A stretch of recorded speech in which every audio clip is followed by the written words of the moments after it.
قبضہ میئر نے پانی بند کر دیا۔ امیر جماعت اسلامی کراچی حافظ نعیم الرحمان کا پانی کی بندش کے خلاف 4 اگست کو واٹر بورڈ کے دفتر کے باہر احتجاج کا اعلان۔ پریس کانفرنس کرتے ہوئے کہا، کرپشن کا کاروبار اور پانی بجلی پر سیاست نہیں چلے گی۔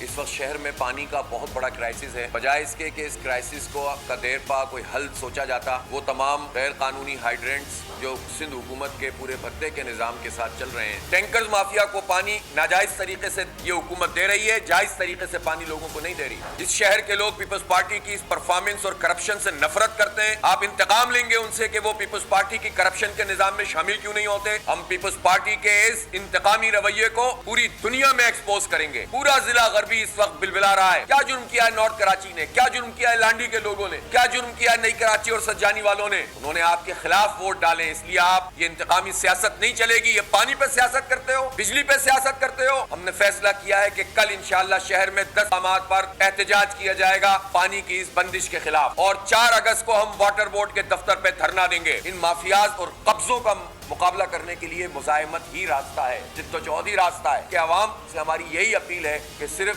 نوحے نہیں پڑھیں، صرف مرثیے نہیں پڑھیں کراچی کے حالات پر، بلکہ اٹھ کر کھڑے ہوں۔ انشاءاللہ تعالیٰ آپ کو ریلیف ملے گا۔ اگر آپ کو یہ ویڈیو پسند آئی ہے تو ہمارے چینل کو سبسکرائب کریں اور بیل آئیکن پر کلک کریں۔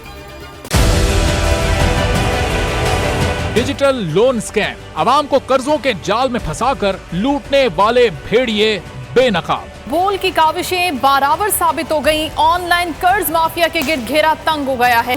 بول نے دیا اپنے عوام کا ساتھ، اٹھائی اس اسکیم کے خلاف آواز۔ بول کی ڈیجیٹل لون اسکیم کے خلاف آگاہی مہم کی سب سے بڑی ٹرانسمیشن 59% عوام نے دیکھی اپنی اسکرین پر، کیونکہ بول ہے پاکستان کا نمبر 1 نیوز چینل۔ سبسکرائب کریں اور بیل دبائیں تاکہ کوئی خبر رہ نہ جائے۔